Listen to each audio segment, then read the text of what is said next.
Well, hello and welcome to another edition of The Big Tea. Today I have the pleasure, of course, of hosting again the Country Director for World Bank Rwanda. Thank you very much for making time to be with us, Ms. Roland Price. Thank you very much, Fiona. It's lovely to be here as always. Last time we were here, we talked about, the new engagement, the strategic partnerships that you try to engage. You've been here for almost a year. How has it been for you throughout almost a year that you've been in Kigali? It's been very busy, and that can be expected, I think, of any new opportunity. Yes. But in COVID in particular, where we've been helping the government to try to respond, this has definitely kept us on our toes, particularly given the constraints that we have for moving around. But I believe that we've been very successful, and the partnership is very strong. That's great to hear. Now, Rwanda, of course, like any other countries, has been facing the pandemic, which has really hit the economy. How is Rwanda faring today? The government, the country is facing a recession for the first time since 1994. So you can imagine, yeah? By recession, of course, I'm saying there has been a significant reduction in economic activity. And the result of that has been that the government's fiscal space is narrowing. When we talk about fiscal space, we're talking about the government's ability to spend. Yeah. What has happened? Expenditures has increased because, of course, having to respond to COVID, buy vaccines, do testing, etc. And revenues, how the government gets its resources, generally through taxation, this has decreased because of limited economic activity. And this has meant higher public debt and really some concerns around debt sustainability. The government has tried to mitigate the impact of the crisis by protecting households and firms. And with households, that has meant ramping up social assistance programs. With firms, it's been essentially giving them access to more capital so that they're able to stay afloat during this difficult time. And all of this has been, been quite challenging. Government has had to move fast and has been, in my view, very responsive.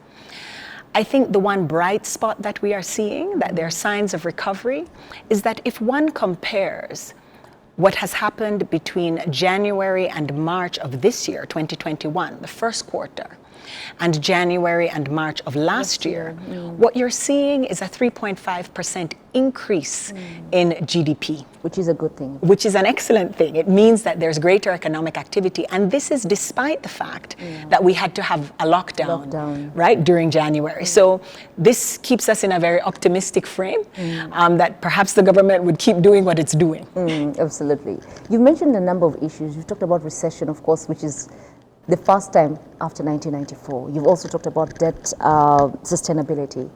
So what can the country do today? What can Rwanda do today to address these particular issues, to avoid the drop in the GDP that you've just told us about?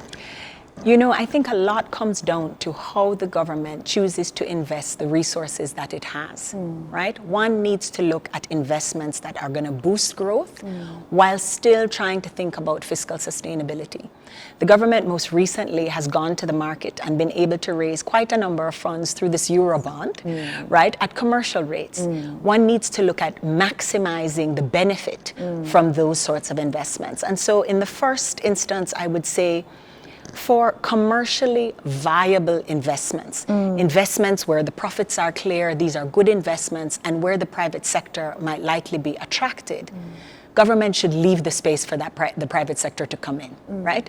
That's where they should spend their money. Government should try to sit on the sidelines and continue to encourage and create a good environment for that investment, right? So rationalize investment in commercially viable spaces. The second instance, government right now owns quite a bit of assets. Every government does. And this might be the moment to see whether or not one could monetize some of those assets. In other words, sell them to be able to get additional resources that might be used for further essential investment. And I think lastly, where the government has access to the limited concessional financing from the World Bank, from other development partners, the African Development Bank, one should try to think about investing in areas where it might not be commercially viable, so less attractive to the private sector, but where the yields in terms of social and economic benefits are high, looking at rural areas, for example. I think this will a very strong focus in this way will try to ensure that the monies that are being invested are getting the highest returns, and government is essentially holding its resources for areas where private sector might not be willing to come in. That's very true. We talk about recession, of course, so the most hard hit people, during the lockdown, during the recovery of, of any economy today would be the poor households, because most of them, say farmers, could not be able to farm, could not go to the market and sell their products, yet they depend on this every day. What can we anticipate in the future for them with all this happening today? Your observations are on the money, dead on. And essentially what we have seen, of course, is this reduction in economic activity, which has led in many instances to a decrease in employment. So unemployment has gone up. Yes. And where persons were able to retain their jobs, what we have found is that some employers, in sort of to respond to the situation, have lowered salaries. Yes. And what that has meant, therefore, is that households, the welfare of households is decreasing, right? Persons are becoming more poor, unable to afford things. This is impacting, what families are consuming, etc. And this, of course, is very, very challenging. We did a report in February which estimated the number of poor persons through economic modeling. And what we found is that relative to a no-COVID scenario, approximately 900,000 more people would have fallen into poverty in 2020 and 2021. This is a big number, right, and quite troubling. But I think one positive is that this number, in fact, would be higher were it not for the government's efforts with social protection, because they have expanded the geographic coverage of the social protection programs, as well as expanded the benefit. And this, I think, is, again, commendable and necessary in order to try to alleviate poverty. Where we find ourselves, therefore, another dimension or feature of this is that poverty in urban areas has gone up substantially. It has, yes. There are more poor people in Rwanda, or persons who in rural areas are generally less well off. But in urban areas, we find that due to COVID, the impact has been stronger. And why is that? Persons in urban areas, they go to offices, yes? They work in the services sector, they work in manufacturing. And these sectors essentially have had they've suffered from lockdown, right? They've suffered from social distances, lack of movement. In the rural sectors, livelihoods depend on agriculture. And this has been impacted less. It's an outdoor activity, they're walking to work, right? It definitely has had a different sort of impact. That being the case, we still anticipate this 900,000 persons becoming poor. And this is something that is troubling and worrying, and something that we have to keep an eye on ourselves as development partners, and of course the government. What then would you recommend? Because this number is quite big, and the pandemic is kind of here to stay, if I should say so, because we do not know when it's going to end. What's the way forward for us then? Anticipating these questions, in February, we launched the Rwanda Economic Update, and that particular issue, edition 16, focused on promoting and protecting human capital in a post-COVID world. Precisely, how do we protect our people in this situation? And we had recommendations in a number of areas. I would say first, social assistance. As I said, it has been a lifeline for many, and it is how the government has been able to mitigate the increase in poverty. Rwanda has a very good social protection system, but everything can be improved. And here, we had a number of recommendations, but two critical ones were better targeting. Our analysis is that presently, the social protection programs are reaching about 43% of the poorest and most vulnerable. And we believe that through implementation of a social registry and better targeting with the same amount of resources, and that is critical because we're saying the government doesn't have a lot of resources. Yes, with the same amount of resources, government would be able to reach 73% of the poorest. So that's a big deal, right? More efficient spending and more impact. The second relates to putting in place adaptive social protection programs or adaptive social protection system. And, I'm very conscious of the fact that our audience, these words need to be explained. Exactly. As What does it actually mean? Exactly. The fact is that an adaptive social protection system is one that is able to adapt, to be able to expand when needed, when the population faces a particular shock. So you have to put the system in place up front, right? That allows you to track where your poor people are, right? Who are the poorest? Who are the most vulnerable? What are they likely to be impacted by? When the shock happens, immediately then you already know where they are, you know their phone numbers, you know how to get monies out to them, and you can push money or in-kind assistance through the pipes to get to them quickly. And it's essentially planning in advance for a rainy day. And when I say that, there could be floods. Yes, so no pun intended, but it is the government planning in advance for a rainy day. I have to say that in this regard, we have a very strong and close collaboration with Minaloc, for example, and a lot of these recommendations have been taken on board, and we're working together on implementing them. And so it's a matter of time, it's a matter of resources, but this is not an area where it's new for the government. These recommendations are the function of a lot of dialogue and exchange between us, and they're on the move. I think the two other areas that I would focus on are health and education. Health, we know what happened with COVID. The very fact that it impacted persons with non-communicable diseases even more, right, means that a strong health system, one that addresses, essential health services is important. So continued investment in that area is key. And of course, one of the things that we see as a key to recovery is vaccines. Being able to get the population protected against COVID. This, of course, is another cost, but it's another area where we believe that the government will need to put its energy and its resources in order to try to get the economy moving again. And lastly, I would say education. It would not be a surprise if I say that one of the hardest hit sectors was the education sector. Our children were home essentially for almost a full year. And so what we are seeing is substantial education losses. This was already an area of weakness in some respects for Rwanda in terms of learning outcomes.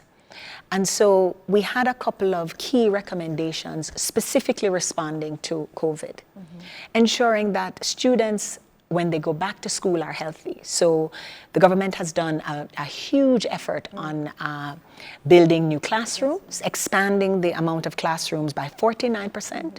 But alongside that, there was also building a lot of latrines and others, access to clean water, being able to wash your hands. I think the second recommendation related a lot to people returning to school. We found that girls in particular, poor persons, persons who were disabled, students who were disabled, were not coming back. So we have suggested putting in place a system to track and to support re-enrollment of those individuals, in particular, of all the school population, but particularly of those most vulnerable. And why is that? Our students today are essentially our workforce for tomorrow. And so it is essential that we are equipping them to be productive members of society. That, I think, are the sort of the three key areas. I would like to say, though, another issue which is very much a fundamental pillar of Rwanda's own development strategy has a lot to do with tech, right? And I think that COVID taught us that there is a huge digital divide, a big one. That there are lots of poor people who don't have access to the internet. They may not be able to afford a television. They, might not even have a radio, who knows? And so all of these excellent efforts by the Ministry of Education to try to bring education through other sources since classrooms were closed would have missed some of the students, quite frankly. That's true. And So efforts here to continue to invest in ensuring that there is internet available at schools, that internet reaches individuals, that devices, they have access to devices that will enable them to continue to engage not just in learning, but in government services, etc., are another area where we feel that investment is key. And here I know the government has good plans, and we are collaborating strongly with them. Absolutely. No, I love the fact that you've touched each in particular sector. You talked about education, the health system, and of course the systems are there, they're working. But there's nothing wrong with improving the systems. Absolutely. Yeah. We did take a short break, but of course when we come back, I'm still talking to the country manager of the World Bank, and we're still diving into more of the solutions and challenges that lie despite the pandemic. So do keep it the big key. RBA app is here. How'd you get it? It is easier than ever. Go on your home screen. Press Play Store or App Store. Type RBA. Search. There you go. You have RBA app. You have all RBA radios, news, business news, sport and entertainment.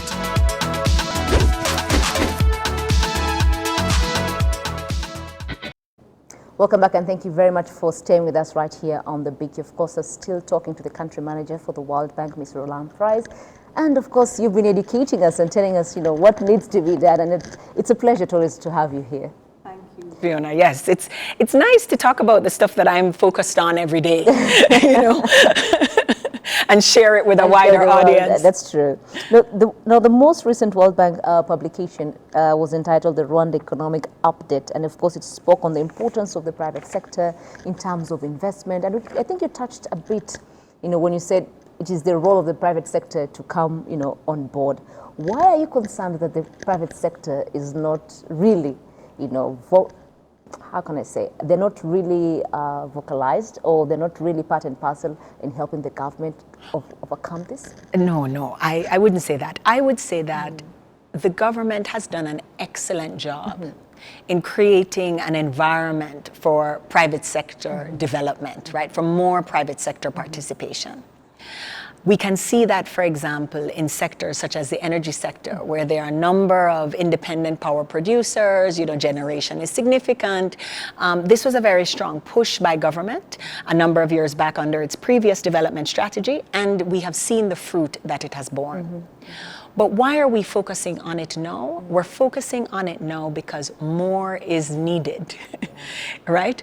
Where we currently find ourselves is that the Rwandan economy has very much been driven through public sector investment, meaning that government was doing the heavy lifting.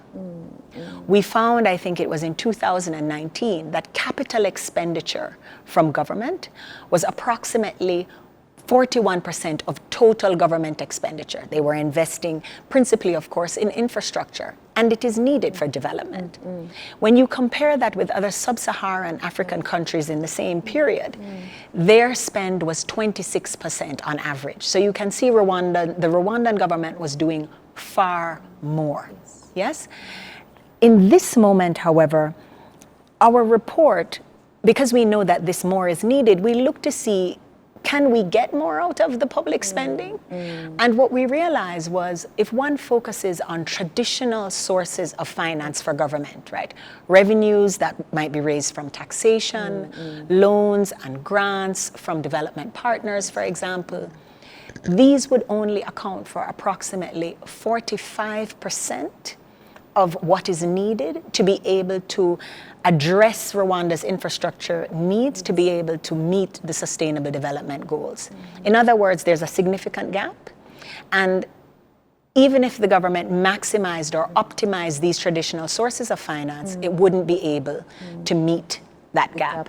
And so the private sector needs to come in, and this is why we are trying to focus on them and say, you have a role to play as well, and now is your moment. Yeah, that's true. I understand it better now when you put it, when you put it that way. So what recommendation is the report giving, or rather proposing to enable the private sector to jump this and, play a meaningful role in bridging this particular gap?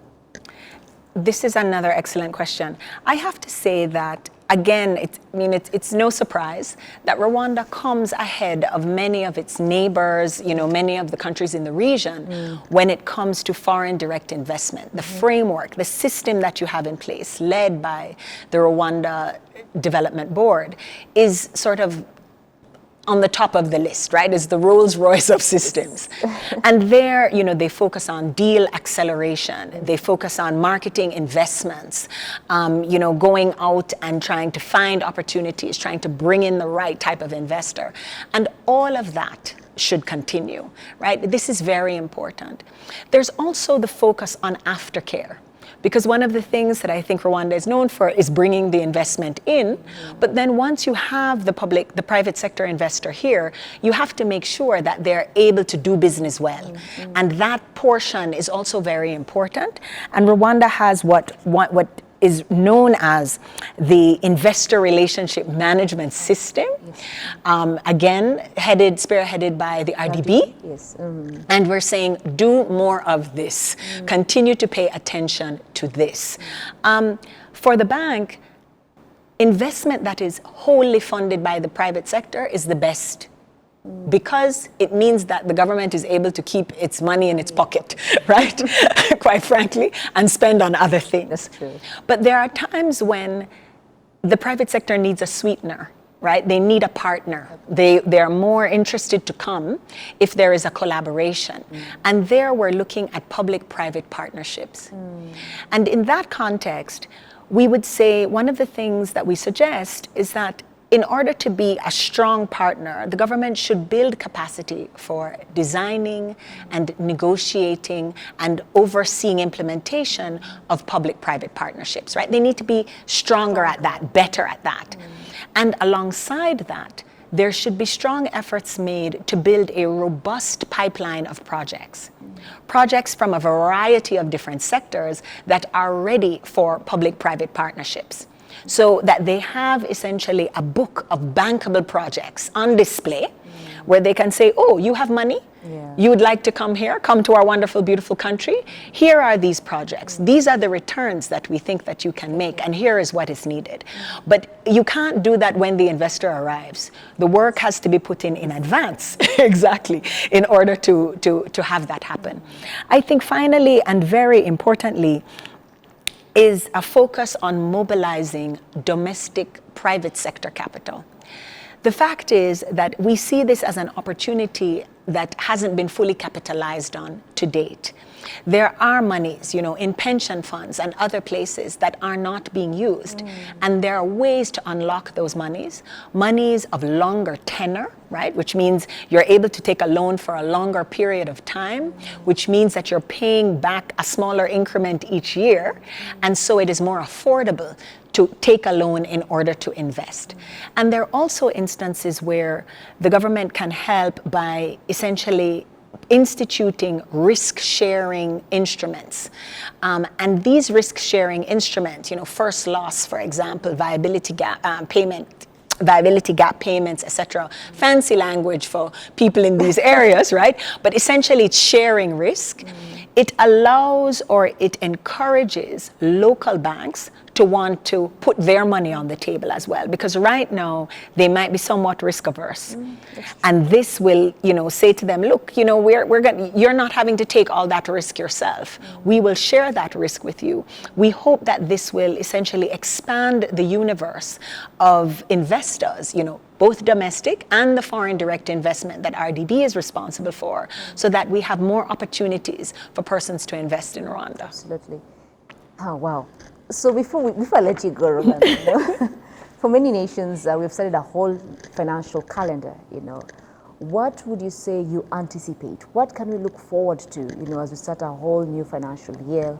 What do you anticipate as the World Bank, probably just as Roland, for the financial year that we have ahead, with the pandemic still here, with all this advice that you've given us? You know, I think the buzzword for this year, as it has been probably for the last, is uncertainty. Yeah. Because, you know, you can plan. And I think government has tried to do a very good job of that.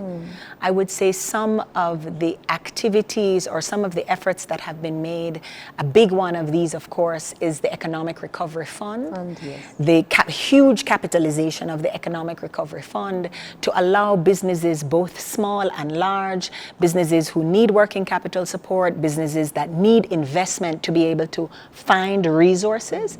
They've taken a huge bet, and what they're doing is saying, look, we are here for you. We're supporting you with lower interest loans, for example. This is great, right? And could work well. But what if we have more spikes of COVID, right? What if we are unable, for example, to get sufficient vaccines to get to this herd immunity that everybody is looking to get to, each country is looking to get to, and where Rwanda has a target of getting to 60% by 2022. So I would like to say to you that it will be clear blue skies, right? And, you know, amazing sunsets and sunrises. But the reality is that I think there would be a great deal of uncertainty. I think that it is important for us to be able to plan, to be able to pivot and adapt to the situation. And in this regard, I do feel that we've been in great hands, right? When you see the very swift decisions that have been made in terms of how to manage COVID, essentially, when we lock down, when we open up, that it's done gradually and very thoughtfully in each instance. I think this is an important pillar in how we're going to guide the year going forward. But there are still things, as I mentioned, about investments, about protecting the poorest, about putting systems in place to look and see how students are doing, essentially how employers are going to be dealing with their employees, right? This has been a very difficult and a very stressful time. How are we going to create jobs for young people, right? There's still governance, as I said last time I was here, not easy. Not easy, yeah. And pardon me, there's still a number of issues to consider. So while I'm optimistic, and as I mentioned, we had a bright spark so far that shows that there are signs of recovery, government is doing some of the right things, right? We're not going to know. Only time will tell us. Only time will tell. Well, thank you very much, Roland, for making time to be with us. Thank you. Of course, I've been talking to Ms. Roland Price. She is the country manager for the World Bank, and we've learned a lot. I think the next step for us is to move and walk the talk. As usual, my name is Fiona Mbabazi. Have yourselves a great day.